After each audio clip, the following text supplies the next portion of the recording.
as that is happening.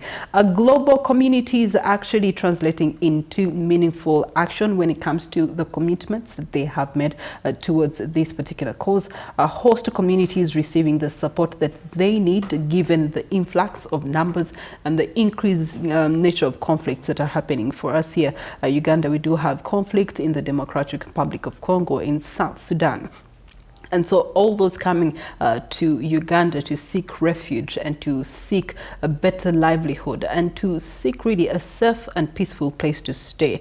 Are these refugees being empowered to rebuild their lives and continue meaningful existence within society? So Uganda remaining one of the world's largest refugee hosting communities, often praised for its progressive refugee policies, yet challenges around livelihoods, around inclusion, around education, around protection, around empowering host communities and sustainable financing. It's still sort of persistent, and they must be addressed ever so often, over and over again. And so here in Morning at NTV, we're doing just that to support that advocacy work to continue and to help us unpack these issues. We do have stakeholders, distinguished guests that are in this line of work so that they can help us unpack some of the questions that we have with the answers and solutions that they have on ground. To my extreme left, we do have Jerry Lukendo, who is the Executive Director of the Refugee-Led Organization Network, which is known as RELON. This is doing work here in Uganda, and interesting to note, he came in 2008 as a refugee. We'll be hearing just a little bit of his story, but I will allow you salutations, Jerry. Good morning to you. Good morning. Yeah. How are you? Fine, thank you. Okay. Let's first do this in French. How would you greet in French? Bonjour. Bonjour. Comment ça va? Ça va bien. Oui. Je m'appelle Priscilla. Je vais... Oh, c'est bon de vous rencontrer, Priscilla. Je m'appelle Jean. Now, our Dutch-related sister here has a task to actually keep up with the diversity in language. Harriet Mbabazi, Program Manager with What and Dad, and also Team Lead with the Shared Resource Center here in Uganda. And they are here to actually do localization support to CSOs, and that is civil societies, and help them really lead the local development in terms of education and relief and support to different communities that are in need, among other things that they do. Good morning to you. Good morning, Priscilla. How are you? I'm good. Do you do some Dutch greeting? Unfortunately, no. Yet I've worked with the Dutch for over 20 years. Yes. The language is so hard. Okay, all right. Let's talk about the language that brings us all together, and that is the language of refugees, as we are looking forward to commemorating World Refugee Day. Jerry, you do have an interesting story of how you come into Uganda. Briefly share with us your story.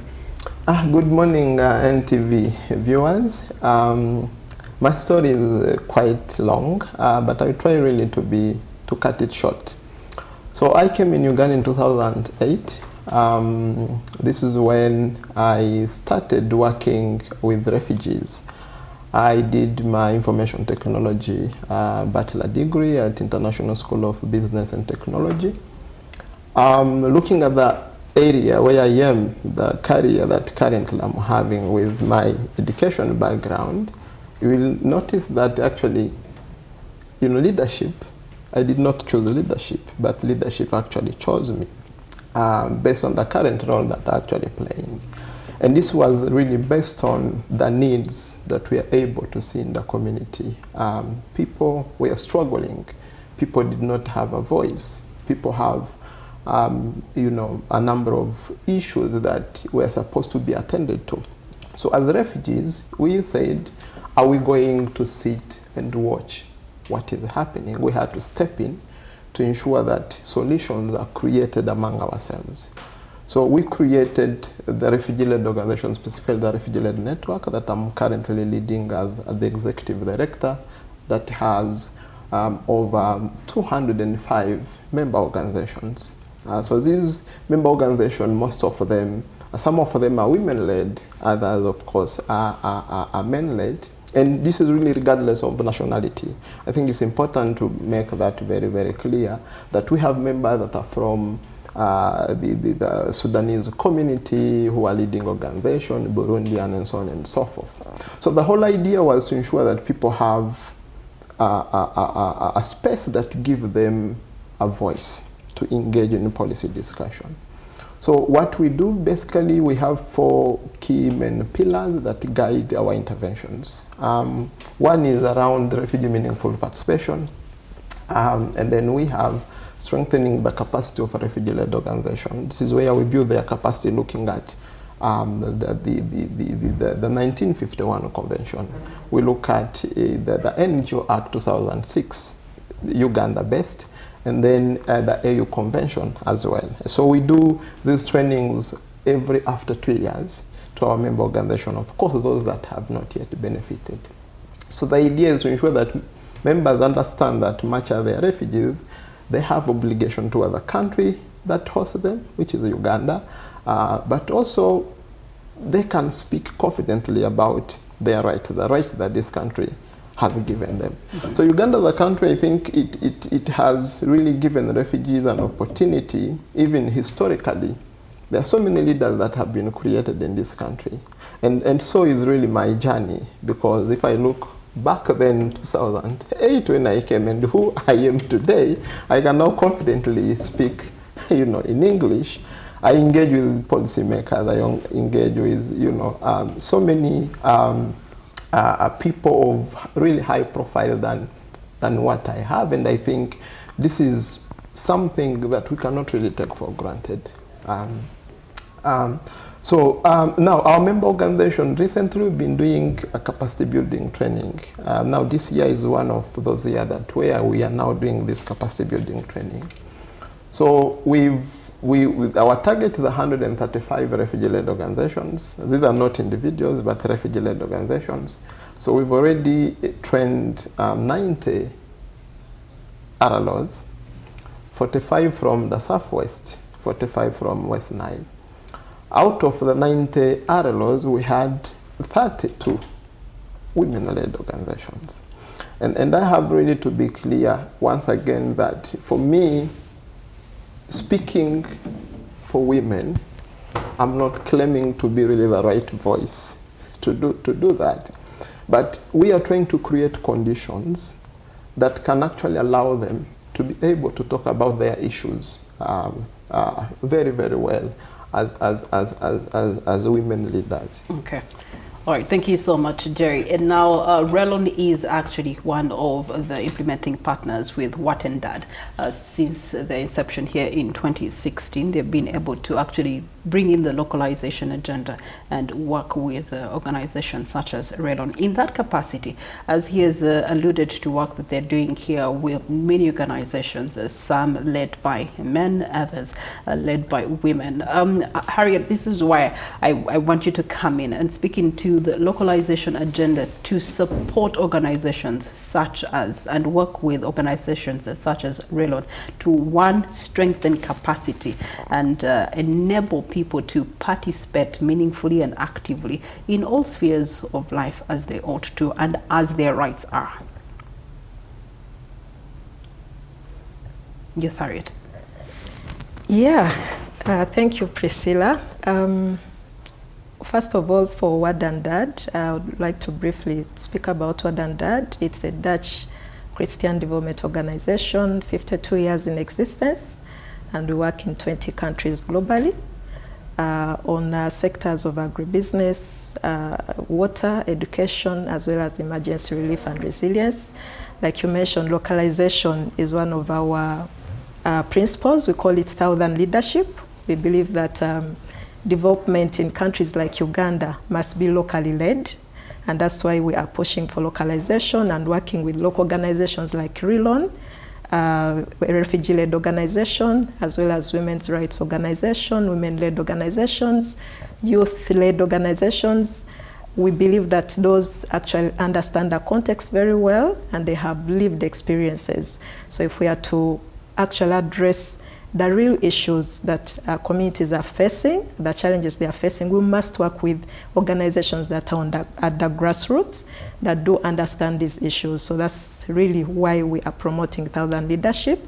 And through that, we're able to actually start an entity called the Shared Resource Center. So we've done that together with one of our core partners called Tornado. We started that Shared Resource Center in Uganda, whose vision is really to drive localization. So we aim at strengthening capacity of local civil society organizations in Uganda so that they are able to be empowered fully to actually lead development. So we do provide services on finance management, on program monitoring, evaluation and learning, on policy influencing and advocacy, on gender and social inclusion, on compliance issues, among others. So we do provide that capacity to local organizations so that they are strong enough to be able to drive that change that we are looking for. And as we do that, we also invest in these local civil society organizations, investing them in improving their systems, for them to have the right tools, to have the right policies. And also we actually do give them flexible funding. And that is actually a very big element in localization, that these civil society organizations actually need also funding to be able to deliver on what they plan to do. So and yet it's a very big challenge these days. As you know, development assistance or foreign assistance has reduced. So through the Shared Resource Center, working with other, of course, development partners, we are able to actually support these local organizations with some money that is flexible. They can use to strengthen themselves, but also deliver services for refugees, for women, for youth, for persons with disabilities. So that's basically what we are doing. So on that note, for over the span of the 10 years, what can you register as successes for the work that you've just shared with us? Lots of successes, but I'll specifically speak to the empowerment that we see among women through the women-led organizations in communities where we work, for example, in the refugee settlement of Naki Valley. I'll just single out that one. Recently, I visited them through Grapes of New Hope. It's a refugee-led organizations with support in Naki Valley refugee settlement. And I was amazed to find individual refugee women that were supported through skilling in form of tailoring. They decided to actually come together, form a group, and started saving on their own. No one told them that actually do start saving, but from their own initiative, they're able to start a saving group. And through the small money that they generate, they are able to pay for rent for the facility where they do the tailoring. They're able to hire sewing machines and buy materials for making different attires for people to buy. And the small income they get out of all that they are doing as a group, they're able to provide food for their children at home. Right now, the biggest challenge that refugees are facing is the reduced food ration by World Food Programme. But for such groups that we work with through our partners, they are able to actually sustain themselves. They are able to provide food for their children, for their families at home. So we see that as a very big achievement. So we, excuse me, there's this misconception that refugee women are merely aid recipients, but they are actually truly innovators. They are peace builders. They come up with lots of initiatives to see that they are resilient. It's only circumstances that distorted their journeys, but they are meaningful, impactful members of society. Yeah, so what we also do, we try to, like you rightly said, Priscilla, it is circumstances. So we tell them, yes, actually we are all, I would say we are all candidates. We are all candidates for being refugees, potential refugees. So these refugees come here, the women come, and actually a majority of them are women. About over 50% of refugees are women and children. So they come, they are devastated, they are frustrated, but we tell them, look, it's not your problem, you're welcome, and that's why actually we appreciate the government for welcoming refugees here in Uganda. We have about 2 million refugees and asylum seekers in the country. So for that, we thank the government of Uganda. So us as Wooden Dad and our partners, we also try to complement what government is doing in the refugee response, and working with many of the grassroots refugee-led organizations, women-led organizations, to keep, encouraging the refugee women. Jerry, the mindset shift that you have to deal with must be immense, because it more so feels like there's a mindset for the refugee themselves that they have lost a certain part of themselves, and so that makes them very vulnerable. And then when they come into a community or host community for these guys, the perception also of the people in those communities that receive them can also be challenging to actually harness an enabling environment that Harriet is talking about. How important is it to shift that narrative, and in what ways have you been able to shift that narrative for both sides? I think looking really at the refugee movement currently, if I can call it a movement, it is now a global movement, because today we are actually talking about the refugee-led organization almost everywhere. But this is something that started in Uganda. And when we look at, for example, the current refugee-led organization that we have here have become employers.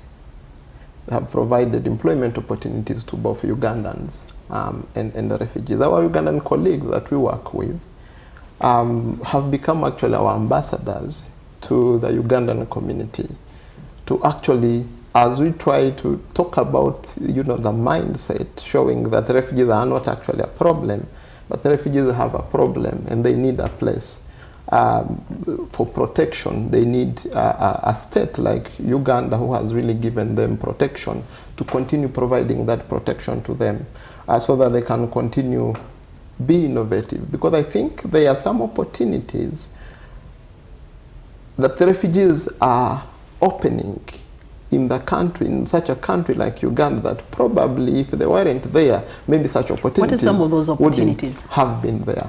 And I think I'm really going to talk about those. In one of them, I've talked about some of the initiatives that the refugee have, the refugee-led organization themselves. These are really, really great opportunities.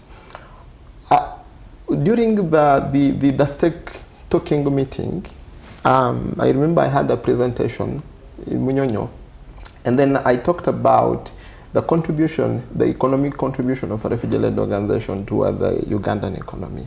And I just picked out 6 refugee-led organizations who are compliant, who are paying taxes, NSSF, and all that. And I can tell you, altogether, the refugee-led organizations have employed over 360 individuals. Of course, refugees and Ugandan together. And if you are to look at them, a number of them, either 70% are Ugandan, the 30% are refugees. So basically, they have created employment. And non-Ugandans. Yes, they have created employment opportunity to both Ugandans and refugees. And one very important thing that probably we don't look at, refugees who come into this country, they come without hope. Now, when you get an employment opportunities like that, you are able to save with NSSF. You are actually preparing for your retirement plan. Okay. Something very, very important. That's interesting. As we come to the end of this conversation, out of this has been birthed something even more meaningful and with greater impact, the She Leads Conference. Harriet, could you talk to us about this conference and what has been the impact and the forthcoming conference that is before us? Yeah. Thank you, Priscilla. The She Leads Conference will happen on Wednesday this week at Hotel Africana, and basically it's a platform to celebrate women refugee leaders, host community women leaders that are serving in different capacities, but also to showcase what they have been able to do as women leaders. For them to also amplify their voices, share their experiences. It's also an event that we've organized. It's a pre-event to the commemoration of the World Refugee Day, which happens on 20th June, so it is Saturday this week. So basically to bring different actors together, government, private sector, development partners in one room to celebrate women leaders. We know that when we invest in women, there's so much that happens, you know, in terms of transformation, right from the household to the community level, but also up to the national level. We have very good examples where we've seen women leading change and really contributing to transformation.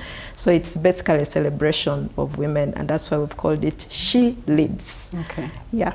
So how does one be a part of it? Yeah, you can follow us online. We have... yeah, we'll follow you to the room. Yes. Yes. Okay. All right. Harriet Babazi, thank you so much for the great work that you're doing through At NTV. And then also, Jerry, thank you so much for the meaningful work that you're doing with these hundreds of organizations within the country to ensure that there is a better, you know, space and environment for refugees to thrive. Because these, even the word refugees is really a tag that we need to address and, you know, have a mindset change around. And these are our brothers and sisters from other parts of East Africa that are only seeking refuge in Uganda here. And at the end of the day, we have seen them having meaningful contribution to economic development, to social development.